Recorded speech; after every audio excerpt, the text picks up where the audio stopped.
Entre Emmanuel Macron et Gabriel Attal, ça ne s'arrange pas. Ce geste en dit très long. Où est passée l'époque où Emmanuel Macron et Gabriel Attal apparaissaient complices?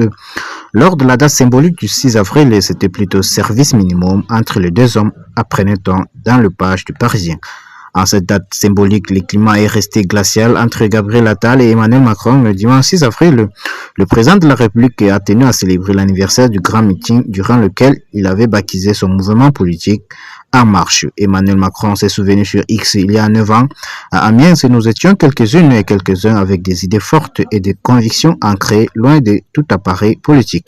J'ai une reconnaissance infinie pour toutes celles et tous ceux qui ont œuvré dans cette heure et tout au long de ce chemin jusqu'au rassemblement du jour. S'il ne nomme personne parmi ses fidèles de la première heure, l'absence de Gabriel Attal dans ses remerciements interroge. Ce dernier donnait le même jour son premier grand rassemblement depuis qu'il était devenu secrétaire général du parti désormais nommé Renaissance.